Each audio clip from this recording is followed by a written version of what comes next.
Oh, that's a big one. Looks like just like a giant meteor just crashed into someone's yard. So here's the thing. Sinkholes are a phenomenon that freak me out. How can the ground be sturdy 1 second and then before you know it, it's sucking up buildings and cars and children? So what causes sinkholes? And can we predict them? There's a popular holiday spot in Queensland, Australia, where this has happened more than 3 times. The people didn't see it coming. You drive, mate. Yeah, quick. Right on the wheel. Jason and wife Mel nearly lost their caravan that night. Yeah, there was a lot going on that night, that's for sure. And then you could just keep hearing this funny thud sound. So it was a really humming noise. It was sort of a whoom, whoom, whoom sort of noise. I didn't know what to think. It was the sound of sand collapsing into the ocean, just meters from the campsite. And it was, of course, hard to see at night because it was dark. Yeah, no one knew what it was or what was going on. They knew it was just coming in closer and faster, and we just had to get out of there. The amount it was dropping was crazy, how quick it was going. Partners and kids and wives and whatever running around and screaming and crying. It turned to a bit manic, and people were just throwing things in. Like, we didn't even have time to fold our beds up. We just threw tables and chairs on the bed. Yeah, it was like a war zone down there. Get the dog.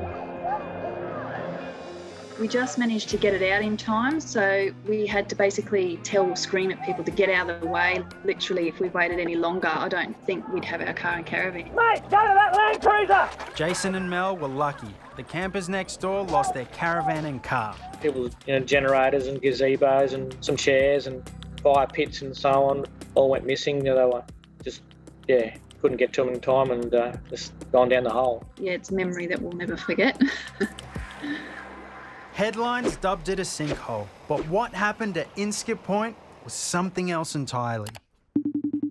Now, look, it's often thought of as being a sinkhole because it looks a bit like a sinkhole, like it's disappearing, before your eyes.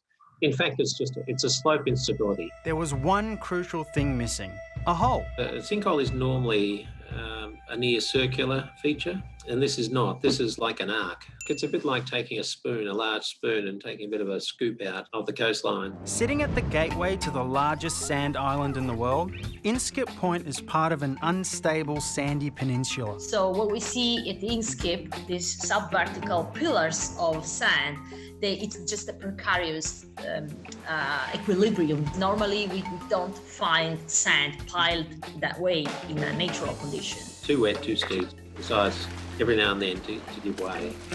When it does give way, it falls off in vertical chunks. And it's held up temporarily by what we call suction in the sand. And then all of a sudden that gets swamped and gets saturated, and all of a sudden you lose it again.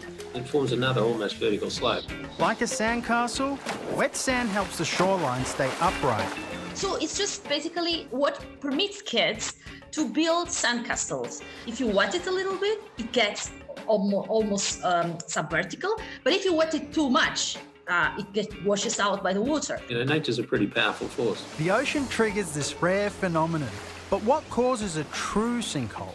So sinkholes are different, but they're still related to water or water flow. Basically, they are cavities or pits in the ground that form when water erodes or an underlying rock layer. And then the ground above that developing sinkhole gives way. It's rare, but there have been unexpected cases in Aussie backyards.